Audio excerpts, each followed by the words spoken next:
మిత్రులారా, రోడ్డు పక్కనే ఉన్న బెల్ట్ షాపుల ముందు కూర్చొని మాట్లాడుతున్న పల్లి బఠాన్లు కాని లెక్క. మళ్ళీ చెప్తున్నా, రోడ్డు పక్కనే ఉన్న బెల్ట్ షాపుల ముందు కూర్చున్నాయి మాట్లాడుతున్న పల్లి బఠానిగాళ్ళ లెక్క ఈ రాష్ట్ర మంత్రులు, ముఖ్యమంత్రి మాట్లాడుతుంటే వీళ్ళని ఏ చెప్పుతో కొట్టాలి ఆలోచించండి. మిత్రులారా, తెలంగాణ సమాజానికి నిజాలు చెప్పాల్సినటువంటి ముఖ్యమంత్రి, తెలంగాణ సమాజాన్ని నిజం పక్షాన్ని నిలబెట్టాల్సిన మంత్రులు అబద్ధాల మీద బతుకుతూ తెలంగాణకు తీరని ద్రోహం చేస్తుంటే వీళ్ళని నే చెప్పుతో కొట్టానో ఆలోచన చేయండి మిత్రులారా. ఇది ఒక్కసారి చూస్తే మీకే అర్థమవుతుంది. ఏమంటారు తెలుసా మిత్రులారా? బ్యారేజ్లు నీటితో నిండితే ప్రమాదం అని నిపుణులు చెప్పిరట. ఏ నిపుణులు చెప్పిర్రయ్యా? చెప్పుతావా? ఏ నిపుణులు చెప్పిరో చెప్పుతావా అంటున్నా. ఏ నిపుణులు చెప్పితే SLBCలో 8 మంది చచ్చిపోయారో చెప్పాలి బిడ్డ. ఈ రాష్ట్ర ప్రజలకు తెలవాలి. నీ శాతగంతనము, నీ ముఖ్యమంత్రి రండాతనానికి 8 మంది చచ్చిపోతే తీసుకుపోయి జైల్లో పెట్టాల్సినటువంటి మంత్రులు ఇలా పట్ట పగల అబద్ధాలు చెప్తారు. మిత్రులారా, ఇది ఒకసారి చూడండి. బ్యారేజ్లో నీటితో నిండితే ప్రమాదం కదా, మరి గిదెట్లా చెప్పినావు బిడ్డ? ఒక్కసారే 20 TMCలు మళ్లించేలా మల్లన్న సాగర్ నుంచి గ్రేటర్ హైదరాబాద్ తాగునీటికి మూసి సుందరీకరణ కోసం కోట్ల రూపాయల దందా కోసం నువ్వు తెరలేపినావు కదా బిడ్డ. కాళేశ్వరమే నీళ్లతో నింపితే కుంగిపోయేదైతే మరి గా కాళేశ్వరం నుంచి హైదరాబాదుకు 20 TMCల నీళ్ళెట్లా తీసుకుపోతా అని చెప్పి దొంగ గదానికి సమాధానం చెప్పాలి కదా. కొంతమంది పేటీఎం కుక్కలు, సీమాంధ్ర నుంచి వచ్చే లుచ్చాగాళ్ళు పేజీల మీద, యూట్యూబ్ల మీద మాట్లాడుతుంటారు. కాళేశ్వరంలో కకృతి పడ్డారు కాబట్టి కుంగిపోయినాయి.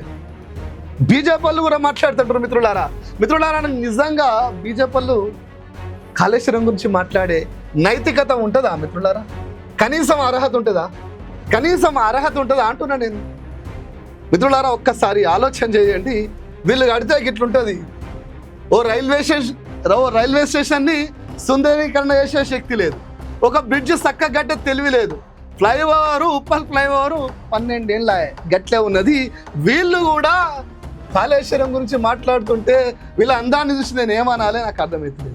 మిత్రులారా, ఒక తెలంగాణ బిడ్డ, ఉద్యమకారుడు ఈటల రాజేంద్ర కేటీఆర్కి తెలంగాణ పక్షాన, కాళేశ్వరం విలువ తెలిసిన బిడ్డ, నీళ్ళ విలువ తెలిసిన బిడ్డ, ఉద్యమం చేసిన బిడ్డ మరి రాజేందర్ అన్న ఎంత గొప్పగా మాట్లాడుతుండో ఒక్కసారి ఆలోచన చేయండి. మీకే అర్థమవుతుంది, మీకు అర్థం కావాలి.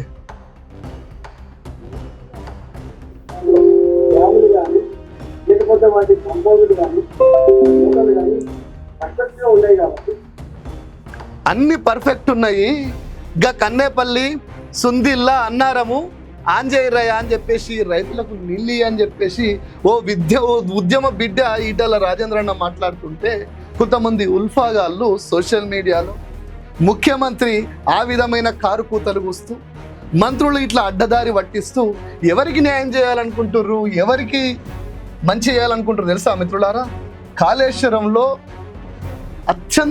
కాళేశ్వరాన్ని నిశితంగా పరిశీలించినటువంటి బిడ్డ శ్రీధర్ రావు దేశపాండే. ఆయన ఏమంటుంది తెలుసా మిత్రులారా? పోలవరం కోసమే తెలంగాణలో కాంగ్రెస్ ప్రభుత్వం నీళ్ళు ఆపడం లేదు. పెద్ద పెద్ద కేసులన్నీ ఛేదించే ముందు కొన్నిసార్లు ఎవడు హత్య చేసిండో దొరికాయి. అనుమానాస్పద మృతిగా FIR అయినాక ఏ విధంగా ఇన్వెస్టిగేషన్ చేసినా దొరకదు, సమాచారం దొరకదు, దొంగ ఎవడు దొరకదు. అప్పుడు లాస్ట్గా ఒక ప్రయత్నం చేస్తారు. వీడు చచ్చిపోతే ఎవరికి లాభము, వీడు చచ్చిపోతే ఎవరికి ఇన్సిడెంట్స్ వస్తుంది, వీడు చచ్చిపోతే ఎవరికి భూమియో లేకపోతే సెటిల్మెంట్లో ఎవరు లాభపడుతుందో ఆలోచన చేస్తే అప్పుడు దొంగ దొరుకుతుంది. మిత్రులారా, ఇలా కాళేశ్వరం నీళ్లు వదిలేస్తే ఎవరికి లాభము? చంద్రబాబు నాయుడుకి లాభం, సీమాంధ్రకు లాభం. మరి ఆ చంద్రబాబు నాయుడు బానిస అయిన రేవంత్ రెడ్డి తెలంగాణకి ఎట్లా లాభం చేస్తాడు?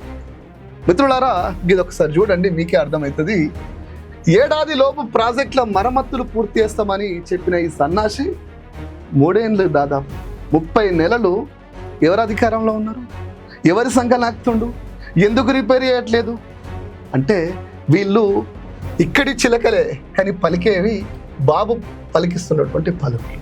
పైగా సొరంగంలో గజ దొంగలు SLBCలో దోపిడీకి 10 కిలోమీటర్లు తవ్వనికి 12,000 కోట్ల రూపాయలు. అందుకనే చెప్తున్నా, కాంగ్రెస్ అప్పుడెప్పుడో వేసిందేమో కానీ ఈ 20-30 ఏళ్ళల్లో కాంగ్రెస్ పనులు బంద్ అయిపోయినాయి. బీజేపీ దోపిడీకి అలవాటు పడిపోయింది, వీళ్ళు పనిచేస్తారట. నాకు ఊహ తెలియని నుంచి పోలవరం కడుతున్నాం అన్నారు, ఇంకా పూర్తి కాలేదు. జస్ట్ 3.5-4 ఏళ్ల లోపే ఎన్ని అడ్డంకులు వచ్చినా కూడా కాళేశ్వరం పూర్తి చేసిన కేసీఆర్ మీద చంద్రబాబు నాయుడికి, నరేంద్ర మోడీకి, ఈ దేశ నాయకులకి కొంత ఆశగా ఉంటుంది. మేము ఎవరం చేయలేని పనులు ఓ బక్కపల్సన్ ఆయనే, తెలంగాణను కొట్లాడి తెచ్చినటువంటి ఆయనే ఓ ముఖ్యమంత్రి చేస్తాడా అన్న అక్కసు మోదీకి ఉంటుంది, కేసీఆర్ మీద చంద్రబాబు నాయుడికి కూడా అక్కసు ఉంటుంది. కానీ తెలంగాణ ప్రజలకి వాస్తవాలు అర్థం. ఎందుకు అర్థమైతలేవంటే మన దగ్గర ఉన్న బానిసలంతా వాళ్ళ కోసం మాట్లాడుతూ మన ఆలోచనలు మన దిక్కు రాకుండా చేస్తుంది. మిత్రులారా, ఇది ఒకసారి చూడండి. కన్నేపల్లి పంప్ హౌస్ మోటార్లు ఆన్ చేస్తే బ్యారేజ్లకు ఏం జరిగినా మాదే బాధ్యత అని కేసీఆర్ గారితో అండర్టేకింగ్ ఇప్పిస్తాం. తెలంగాణ కోసం ప్రాణాలు ఇవ్వడానికి సిద్ధపడిన వ్యక్తి కేసీఆర్ తన కళ్ళ ముందు కట్టిన ప్రాజెక్ట్ నాశనం చేస్తుంటే చూస్తూ ఎలా ఊపుకుంటాడు? మిత్రులారా, మేం బాధ్యత తీసుకుంటాం అన్నాక కూడా ఈ సన్నాసులు ఇంకా బరిదగించి ప్రాజెక్ట్ నాగం చేసి కుట్ర చేస్తుర్రు. ఒక్కసారి ఆలోచన చేయండి మిత్రులారా. ఒకసారి ఆలోచన చేస్తే మీకు అర్థమవుతుంది తెలంగాణలో ఏం జరుగుతుంది, తెలంగాణలో ఎట్లా కుట్రలు చేస్తుర్రు, తెలంగాణను జలదోపిడీ ఏ విధంగా చేస్తుర్రు. ఒక్కసారి ఆలోచన చేయండి మిత్రులారా, ఒక్కసారి ఆలోచన చేయండి.